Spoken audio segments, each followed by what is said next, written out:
Être ou ne pas être un vilain? Telle est la question. Qu'est-ce que t'en penses, toi? Il est pas très bavard, hein. En tout cas, bienvenue dans la 4e et avant-dernière partie de ce top 42 de mes vilains Marvel préférés. On y va de suite. Numéro 17. Hammerhead. Hammerhead, au numéro 17. Oui, même pas peur. Après tous les coups de cœur n'ont pas forcément de raison d'être. Hammerhead est né en 1972, dans le numéro 113 de The Amazing Spider-Man, où il est un des dons de la Magia, la mafia de l'univers Marvel. Quand on le rencontre, il est en pleine guerre des gangs avec le Docteur Octopus, pour savoir qui prendra la place du Caïd, dont l'empire du crime est fortement mis à mal depuis l'arrivée de ce satané homme araignée. Il apparaît donc comme ça, comme une fleur, et sans que ça pose de problème, puisque, assez étrangement, la pègre de New York regorge d'hommes de main à pouvoir. Ce qui explique qu'on voit plus fréquemment d'hommes de main à pouvoir à New York que, disons, à Gotham, où apparemment choper un pouvoir vous donne le droit de sortir du circuit criminel et d'être à votre compte. Une des choses que je kiffe le plus chez Hammerhead, c'est son origin story, raconté dans le numéro suivant. Il s'agit d'une petite frappe de la Magia, le genre grouillot de base, qui s'est fait tirer dessus pendant une rixe. On ne savait pas qui il était, il souffre d'une amnésie totale sur sa vie d'avant. Il est resté des heures sur le sol, perdant petit à petit son sang, les yeux fixés sur une affiche de cinéma. Un film sur Al Capone. Un ancien chirurgien, Jonas Harrow, qui a fait 2-3 autres conneries, le récupère et tente de le soigner, tout en profitant pour montrer au monde médical qui l'a rejeté qu'il avait raison en tentant une expérience. Pour le sauver, le chirurgien va remplacer tous les os de son crâne brisé par un alliage de métal pratiquement indestructible. Pendant de nombreux jours, l'opération va durer, et toute la psyché du personnage va se recréer autour de la dernière chose qu'il ait vue, une affiche d'un film de gangster. Il se relève donc Hammerhead et parle comme un vrai mafieux des films des années 20, et j'adore cette explication. Son opération lui donne donc un pouvoir, à savoir que sa tête est indestructible, d'où son surnom d'Hammerhead ou tête de marteau. Surtout qu'il a tendance à foncer un peu dans tout le monde tête baissée. En plus d'un pouvoir, cela lui donne aussi un look. Et mine de rien, c'est super important pour durer dans le monde des comics, un look personnel. Ainsi, sa tête tout aplatie et sa tendance au costume rayé va lui permettre de réapparaître fréquemment. Ainsi, malgré sa mort apparente dans un réacteur nucléaire dans un combat avec le Docteur Octopus et Spidey au milieu, il réapparaît pourtant dans une forme éthérée, où il existe mais n'a pas forcément de forme, il ne peut pas interagir physiquement avec notre monde. Pour le vaincre définitivement, et c'est là que c'est drôle, Otto Octavius doit donc lui rendre sa forme corporelle. Et la sarabande reprend de plus belle, puisque par la suite Hammerhead tentera de nombreuses fois de prendre le contrôle de la tête de la pègre et de devenir Caïd à la place du Caïd. Il a travaillé avec le Caméléon, contribué à pousser Tombstone à gagner des super pouvoirs. Le Punisher le cherche activement, pour l'éliminer bien sûr. Le perso est un régal à suivre, ce qui est tant mieux pour un mélange entre Frankenstein et Al Capone. À un moment, les pouvoirs de Mister Négatif vont, en plus de lui donner un exosquelette d'adamantium, le soigner de son amnésie, et se rendre compte qu'il est le fils d'un immigré russe. Depuis, il ne parle plus forcément comme un mafieux des années 20, mais son capital sympathie est encore grand. Et à la question « Où est-ce qu'on met ça, boss ?», je vous répondrai à la 17e place de Stop. Numéro 16. Taskmaster, alias le maître de corvée. Le maître de corvée. Rarement on aura une traduction aussi littérale d'un nom de perso en français. Mais je kiffe l'appeler le maître de corvée. Ça lui va plutôt bien. Né en 1980 dans le numéro 195 des Avengers, Taskmaster est alors plutôt mystérieux. Tout ce que l'on sait, c'est qu'il s'agit d'un homme à la mémoire photographique, capable de reproduire tous les mouvements qu'il voit, et qu'il a décidé de s'en servir pour créer une école pour apprendre aux super vilains ou autres sbires maléfiques les rudiments de la profession, et du combat quoi, histoire qu'il dure un petit peu. En bref, il est le professeur des vilains, et je kiffe le principe. En plus, il est pas dégueu non plus lui-même. Son costume est super efficace, et dès le début, il peut provoquer une crise cardiaque chez un de ces hommes qui l'a assez mal servi, rien qu'en le regardant, via l'effroi qu'il lui inspire. Bref, il en impose. Et il va faire de son école de vilains une école mouvante, souvent cachée derrière des déguisements tous plus farfelus les uns que les autres, comme par exemple un cirque. Chose intéressante, il n'est pas du côté des vilains car il aime faire le mal, mais tout simplement car il y a beaucoup plus d'argent à se faire du côté des vilains. Ce qui fait qu'il préfère clairement ne pas être trop en vue. Il est en retrait, il fait son petit business. Et quand on l'embauche pour faire de simples tâches de mercenaire, eh bien il préfère ne pas trop se faire voir et tenter de faire le job sans faire trop de bruit. Discret et efficace, ce qui change de pas mal de vilains. Petit à petit, on a introduit une backstory au personnage, parce qu'apparemment juste une mémoire photographique ne suffisait pas à expliquer ses capacités dans un monde sérieux et réaliste. Bon, chez DC, ça pose aucun problème.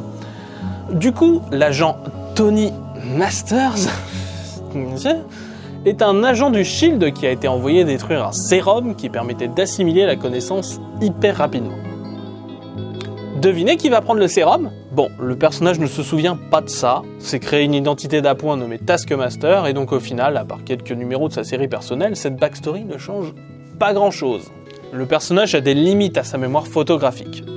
Par exemple, à chaque fois qu'il apprend le style de combat de quelqu'un, il est obligé d'oublier d'autres choses de sa mémoire, car le cerveau humain n'a pas une capacité de stockage illimitée. C'est sans doute comme ça qu'il a dû oublier, par exemple, qu'il a potentiellement une fille, Finesse. Par contre, il peut aussi apprendre à imiter les voix et les mimiques de quelqu'un en seulement quelques heures, et ça lui permet de se déguiser et de prendre la place de n'importe qui. Comme la fois où il se fait passer pour Captain America pour infiltrer les Avengers. Par contre, il faut noter que le personnage souffre du syndrome du vilain de cinématique, ou le syndrome de Magus dans Chrono Trigger si vous préférez. C'est-à-dire qu'il est super badass quand on l'affronte en tant qu'antagoniste, mais dès qu'on le suit dans une série où il fait partie du cast principal, il est un peu moins impressionnant. Notamment dans les années 2000, dans la série Agent X, où il foire quand même régulièrement. Mais à ce moment-là, il compense par une plus grande empathie et des relations sympas, donc l'un dans l'autre, ça passe. Taskmaster passe des fois du côté du bien, quand il se fait choper par le gouvernement, ou quand sa mémoire, qu'il est un agent du SHIELD, en fait, lui revient temporairement. Mais sinon, une règle est simple. Taskmaster ira là où est l'argent. Et c'est rarement du côté du bien. En tant qu'instructeur, il a aussi un très très bon palmarès, puisque parmi ses élèves, on a pu compter Crossbones, Diamondback, Spymaster, US Agent, et même Spider-Woman, quand elle travaille pour l'Hydra. Bref, si vous voulez débuter des études de vilainie, vous savez qui contacter. Et bien sûr, toute peine mérite salaire. Et c'est pourquoi Taskmaster vous étudie à la 16e place de Stop. Numéro 15. Mystique. Raven Darkholm, alias Mystique de son nom mutant, est apparu en 1978 sous la plume d'un certain Chris Claremont, dans le numéro 16 de Miss Marvel. Enfin, pour être exact, elle était alors sous la forme de quelqu'un d'autre, car Mystique est une métamorphe et peut prendre l'apparence de n'importe qui. Sa vraie apparence, à savoir peau bleue et crâne dans ses cheveux roux, on ne la verra que 2 numéros plus tard, après une infiltration réussie dans les locaux du SHIELD. Malheureusement pour Mystique, la série Miss Marvel va s'arrêter au numéro 23, alors qu'elle n'avait pas encore affronté l'héroïne malgré plusieurs apparitions, qui disaient très clairement que ça allait se friter dans pas longtemps. Nous sommes en 1979, et il faudra attendre 1992 pour que des numéros de Marvel Super Heroes ne sortent du placard les numéros 24 et 25 de Miss Marvel. Et c'est dans ces numéros, que je le rappelle non sortis, que l'on voit Mystique traîner pour la première fois avec des mutants. Pour l'instant, elle n'est pas montrée en tant que mutante. Elle apparaît comme telle, du coup, dans le numéro 141 des X-Men, dans la saga Days of Future Past, à la tête d'une confrérie des mauvais mutants, bien à elle. À partir de là, la vilaine a 2 histoires dans les publications Marvel.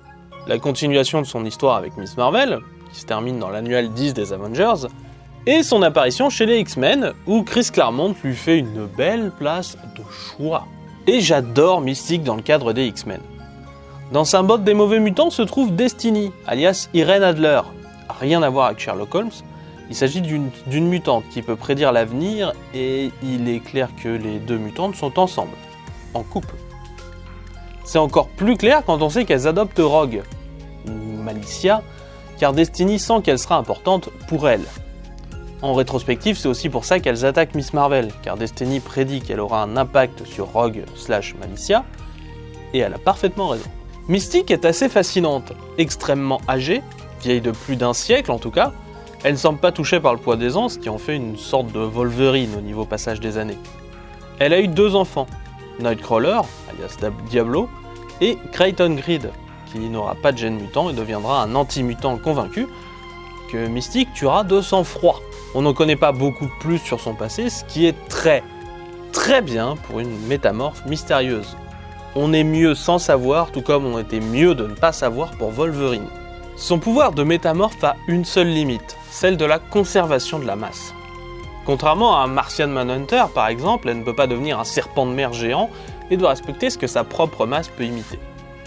Bien sûr, elle ne peut pas copier les pouvoirs de ceux en qui elle se transforme, ce qui rend sa relation avec Rogue Malicia encore plus intéressante puisque leur pouvoir pourrait se compléter sur ce point. Mystique va bien sûr énormément faire chier dans les titres X-Men, notamment un peu dans la vibe de Magneto, où elle tentait de défendre les mutants, comme c'était déjà un peu clair par le fait qu'elle reprenait la confrérie des mauvais mutants. Des fois elle est du côté des X-Men, souvent elle est contre eux et aussi les autres héros. Encore une fois, les métamorphes, je les kiffe pour les possibilités de coups de Trafalgar et autres puteries qui sont possibles. Et Mystique n'a jamais été en reste sur son point, c'est même son plus gros atout.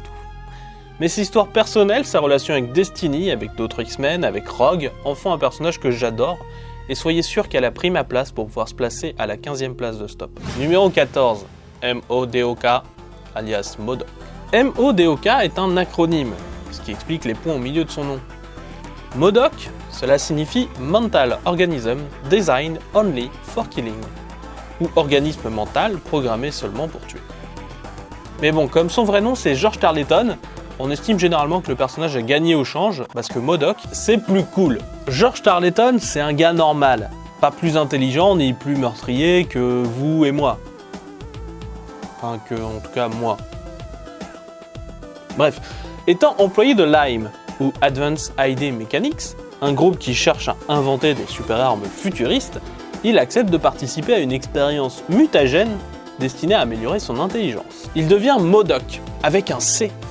Mental Organism Designed Only for Computing, c'est-à-dire qu'il était là principalement pour servir d'ordinateur. Mais MODOK s'enragea, renverse Lyme, en devient son dirigeant et décide de principalement conquérir le monde, devenant le MODOK avec un K que nous connaissons. Créé en 1967, dans la partie Captain America de Tales of Suspense, il ira aussi attaquer d'autres héros que le bon Captain, que ce soit Namor, l'incroyable Hulk, les champions, la Vision, Miss Marvel, la Chose. Bref, il s'attaque à l'univers Marvel dans son entièreté. Même quand le Lama Noir vient faire chier les vilains pour se faire une guerre entre vilains, il répond présent. Il cherche même à amener Dracula. Il est dans tous les bons coups, MODOK. MODOK, c'est aussi une lutte incessante pour rester en contrôle du groupe de Lyme, car on va souvent tenter de le tuer, parfois même avec réussite. Il meurt tué par la Société du Serpent, puis ressuscité par un cube cosmique pour le rendre plus docile. Rien à foutre, rebelote, MODOK reprend le contrôle de Lyme et est viré plus tard par Monica Rappaccini, une femme avec qui George Tarleton était en relation autrefois. MODOK a apparemment réussi à la tuer, car malgré son allure ridicule et son flagrant handicap physique, il reste un vilain plus que compétent dans le domaine de la cruauté. Oui, il aura échappé à personne que MODOK ne peut plus guère bouger de son siège volant. Avec une tête bien trop large pour le reste de son corps, largement atrophié, dont seul pan de petites jambes et des bras ridicules. MODOK est revenu un simple George Tarleton durant Fall of the Hulks, mais comme MODOK avait des tonnes de clones partout, un autre est revenu, se clamant le MODOK supérieur. C'est celui qu'on suit actuellement. Et il est possible que oui, en ce moment, ces dernières années, il soit surtout utilisé fréquemment pour le fun. Comme une version beau gosse à cheveux longs, nommée Brodak, à savoir Bio-Robotic Organism Design Overwhelming for Kissing. Ou une fois traduit grossièrement, organisme biorobot programmé essentiellement pour embrasser. Mais le fait de faire du fun n'empêche pas forcément que MODOK ne soit plus effrayant. Au contraire même, pourrait dire la personne qui va être embrassée par Brodak. Mais bref, oublions Brodak 2 secondes. Parlons des moments plus classiques, pour finir un portrait de la vilainie du perso. Il a une agence de tueurs mercenaires pour lui, les agents de MODOK, ou Mercenary Organization Dedicated Only to Killing. Tout un programme. Il a participé à créer Red Hulk et Red She-Hulk. Il tente de piller la Terre sauvage, il teste des virus sur des sans-abri, il crée une version féminine de lui-même, Miss MODOK. MODOK tente de recréer les Avengers à son image, le personnage est vraiment dans tous les bons coups. Je kiffe la versatilité du personnage. Il arrive à être autant effrayant que drôle, Le nombre de jeux de mots possibles et de possibilités de création débiles et ahurissantes. J'en prends pour preuve Modord ou Mental Organism Design Only for Roller Derby, qui m'a fait hurler de rire, ou encore les Elvis Modoc de Next Wave. Et pour tout ça, pour l'ensemble de son œuvre, Modoc, le pauvre diable qui se prend un peu pour un dieu, est à la 14e place de Stop. Numéro 13. Crâne Rouge. Bon, Crâne Rouge est le plus vieux personnage que vous verrez dans Stop. Tout simplement parce qu'il date des années 40. 1941 pour être précis. Dans la série Captain America, soit presque 20 ans avant qu'on commence à parler d'univers Marvel avec les 4 Fantastiques dans les années 60. Car oui, Crâne Rouge est donc l'un des rares rescapés des comics de Timely, de l'époque, qui ont connu un nouveau succès avec Captain America, Namor, Bucky et éventuellement Jean Hammond, la première torche humaine version Android. Non, parce que Weezer, Red Raver, The Blonde Phantom ou encore Arcus n'ont pas eu la chance de pouvoir briller à nouveau autant que ces quelques-là. Notez que Crâne Rouge est le seul vilain. C'est d'ailleurs le tout premier super vilain de la firme, dans les années 40. Car tout comme DC Comics, Timely n'utilisait pas vraiment de super vilain à ses tout débuts. Crâne Rouge, le vilain nazi, est donc l'ultra-humanite de DC Comics, le premier bad guy. Par contre, il va faire l'inverse d'ultra-humanite qui va disparaître pour laisser la place à son remplaçant plus marquant, Lex Luthor. Non, c'est Crâne Rouge qui va remplacer le premier baron Zemo, Heinrich Zemo. En effet, le baron meurt en avril 1965 et Crâne Rouge réapparaît en mai 1965. Une ultra-humanite totale. Je pourrais parler des heures du Crâne Rouge de l'âge d'or, qui est fascinant. Comme le fait que pour s'adapter aux menaces de l'époque, c'était un communiste dans les années 50 lors d'une tentative de redémarrer Captain America, qui n'a pas marché. Mais comme j'ai encore plein d'autres trucs à dire sur le personnage et que le temps est limité, j'enchaîne. Crâne Rouge réapparaît réellement dans le numéro 65 de Tales of Suspense. D'abord dans le passé, puisque les aventures solo de la bannière étoilée sont d'abord situées pendant la Seconde Guerre mondiale, puis ensuite rajoutées au présent de l'univers Marvel. Crâne Rouge, ou Johann Smith de son vrai nom, est réveillé de son animation suspendue comme Captain America, mais lui, il est trouvé par les scientifiques de l'AIM, Advanced ID Mechanics, dont l'on vient de parler avec Modoc. Comme ce dernier n'est pas encore créé, il prend en premier le contrôle de l'AIM et s'empare d'un des objets créés par l'organisation. Le cube cosmique, dans une saga en 3 numéros assez épique, puisque tout le temps de ce top, je porte un t-shirt qui reprend le début du 2e numéro de cette saga. C'est le début pour Crâne Rouge des plans à bien plus grande échelle que ce qu'il faisait précédemment. À partir de là, il peut envahir l'île de Manhattan, combattre le Docteur Fatalis sur la Lune, coincer Hate-Monger dans un cube cosmique imparfait, hypnotiser des agents du SHIELD pour créer des agents dormants, puis, dans le numéro 300 de Captain America, lui et le bon Captain sont ramenés à leur âge respectif, et les deux vieillards se battent jusqu'à la mort, dans une sorte de réminiscence de la fin de l'âge d'or du titre, où ils sont battus jusqu'au milieu de l'enfer dans un numéro un peu spécial. Mais Steve Rogers refuse de le tuer, et Crâne Rouge meurt de vieillesse plutôt que dans le feu de l'action, maudissant le bon Captain. J'adore ce passage. Bien sûr, Crâne Rouge est ressuscité par le généticien fou Arnim Zola, ce coup-ci dans le corps d'un clone de Captain America. Et sa résurrection va s'accompagner d'un changement de modus operandi pour le personnage. Plutôt que de grandes actions grandiloquentes, Crâne Rouge sera beaucoup plus dans le feutré. Il va plutôt utiliser la finance et la politique pour attaquer son ennemi, la bannière étoilée. Car oui, comme Lex Luthor avant lui, le personnage se doit d'évoluer. Des Rote Schadel, comme on dit Crâne Rouge en allemand, est donc une menace d'envergure pour l'univers Marvel, finançant divers groupes d'opérations. Cela ne l'empêche pas de se faire enterrer par un Magnéto revanchard envers la Seconde Guerre mondiale. Mais il s'en remet bien, et peut arriver désormais n'importe où pour faire n'importe quoi. Comme par exemple être le secrétaire américain à la défense, revenir en tant que clone du Crâne Rouge originel, et bien sûr récupérer le cerveau de Charles Xavier pour devenir une nouvelle version d'Onslaught. Crâne Rouge est un vilain endurant, au palmarès exubérant, et mérite amplement la 13e place de Stop. Numéro 12. Kang, le Conquérant. Kang, le Conquérant. Joli titre pour un vilain. Tout le monde ne peut pas se faire appeler le Conquérant comme ça après tout. Comme il voyage beaucoup dans le temps, il a une histoire personnelle compliquée et largement remplie d'identités différentes. Du coup, on va commencer par le début, ce sera plus simple pour tout le monde. Dans le numéro 8 des Avengers, Kang apparaît en tant que dictateur absolu du futur venu se frotter aux héros du passé. On y apprend aussi qu'il a un temps gouverné l'Égypte ancienne sous le nom de Ramatout, que les 4 Fantastiques ont rencontré en 1963 dans le numéro 19 de leur série. Rien que ça montre la complexité du personnage et pourquoi je l'apprécie autant. Car il est un vrai micmac temporel, qu'on dit que dans le futur il pourrait être le Centurion Doré ou encore Immortus, ou encore serait un descendant du docteur Fatalis, dont il a retrouvé les plans de la machine à voyager dans le temps, dans son lointain futur. Car oui, Kang vient du 31e siècle, un futur d'où il est parti, mais ensuite, en voulant y retourner, il s'est trompé, il est reparti encore plus loin dans le futur, celui du 40e siècle. Un futur ravagé par une guerre immense. Il prend alors contrôle de cette époque et devient donc Kang, le conquérant. À partir de là, le perso peut intervenir partout, même à la cour du roi Arthur. Ou alors il va tenter de séduire la princesse Ravonna, ou encore la Madone Céleste alias Mantis. Le principal attrait de Kang est le voyage dans le temps, qui crée des tonnes de versions parallèles de Kang à cause des lois marvéliennes du voyage dans le temps, qui sont ce qu'elles sont, mais un gruyère à moins de trous, c'est tout ce que j'ai à dire. Néanmoins, ça signifie que, comme dans Doctor Who, avec ce vilain, on peut aller n'importe où, à n'importe quelle époque. Et ça, c'est mirlifique. Il peut arriver dans Secret Wars, Les Limbes, et même l'Illinois en 1910. C'est étrangement spécifique, mais c'est là où il passe des vacances de temps en temps, de sa tâche de conquérant, en tant que Victor Timely. Actuellement, Kang s'appellerait à la base Nathaniel Richards et a été un très jeune héros du XXe siècle nommé Iron Lad.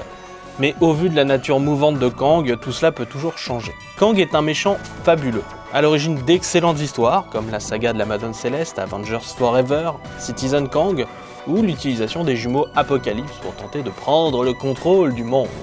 Kang est un perso que je kiffe suivre et il prend le contrôle de notre cadran temporel à la 12e place de stop. Numéro 11. Thanos. Thanos, le titan fou, est né dans le numéro 55 d'Iron Man en 1973, où il est inspiré physiquement par le Darkseid de chez DC.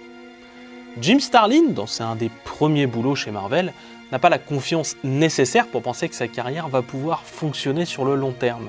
Il profite donc de ce numéro d'Iron Man pour en offrir 2 personnages dont il tient, Drax le Destructeur et Thanos le Titan Fou. Ce qui n'aurait pu être qu'une simple histoire one-shot continuera, notamment via Jim Starlin, qui, à sa grande surprise, continuera d'écrire pour Marvel. Ainsi, il donna les grandes lignes d'un scénario au scénariste Mike Friedrich sur le titre Captain Marvel, auquel Jim Starlin s'occupe des dessins. Et ainsi, Thanos rencontre son premier vrai rival, Captain Marvel, là où Tête de Fer faisait un peu tapisserie dans son magazine.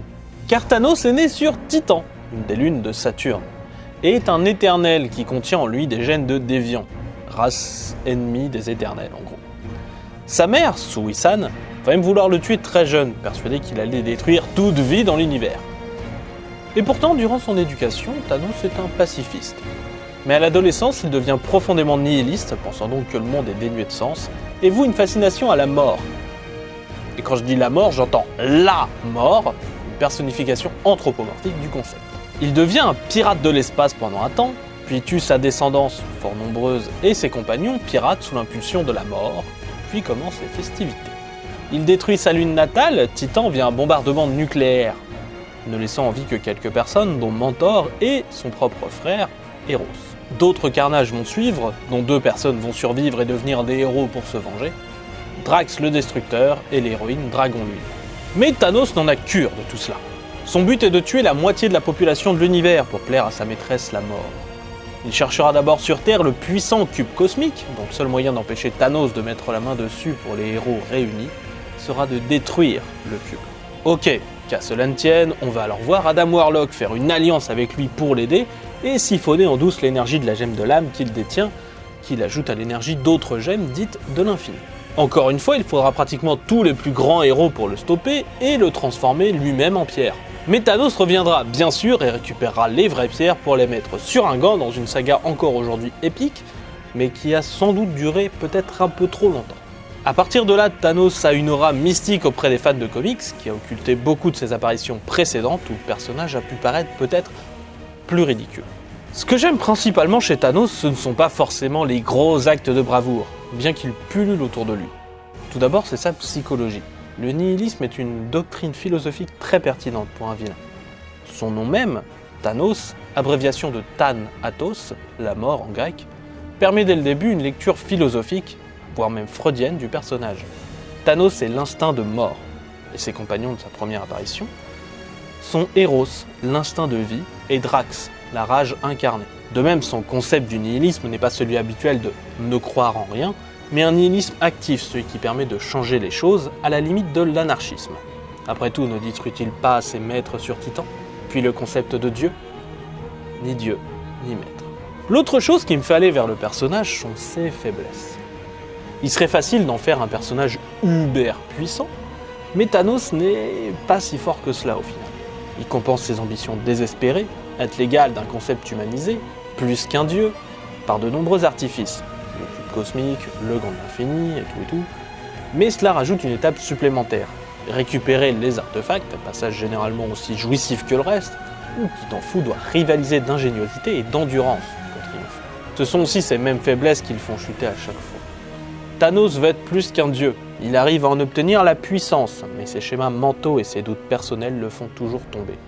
Il est fou de vouloir essayer de devenir plus grand qu'un dieu, mais Thanos continuera à essayer, à la 11e place de stop. Numéro 10, le lézard.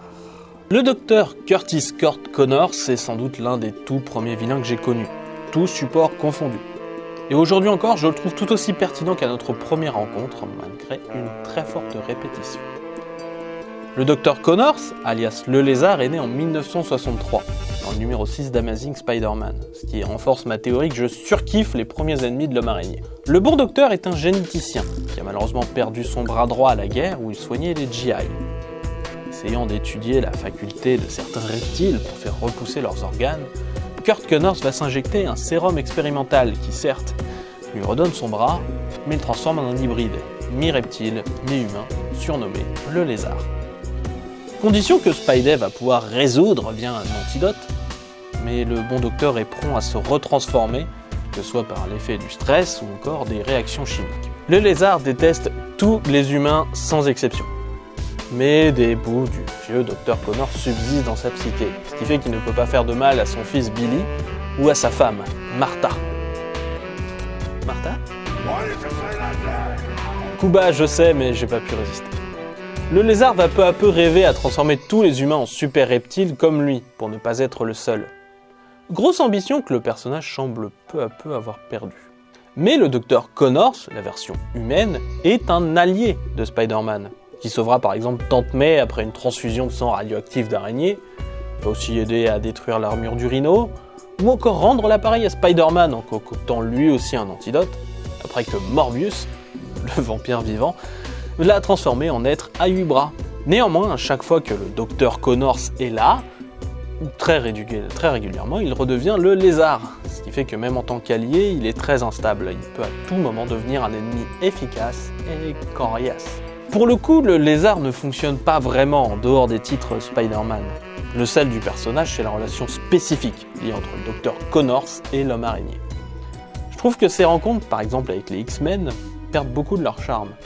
Et j'en veux pour preuve que mis dans un event, comme la première guerre secrète, le personnage va refuser de se battre assez rapidement, considérant que tout ça le regarde pas. Et il a plutôt raison. L'attrait du personnage, c'est le tourment intérieur, combattre sa nature interne, une intrigue à la Jekyll and Hyde, une intrigue que Marvel sait très bien réaliser. Et le personnage mérite amplement sa 10e place dans ce top. Sincèrement. Et donc voilà, c'est la fin de cette 4e et avant-dernière partie de mon top 42 de mes vilains Marvel favoris. Et donc on n'a toujours pas la réponse à la question, est-ce que ça vaut le coup d'être un vilain ou de ne pas être un vilain? Qu'est-ce que t'en dis toi, crâne blanc?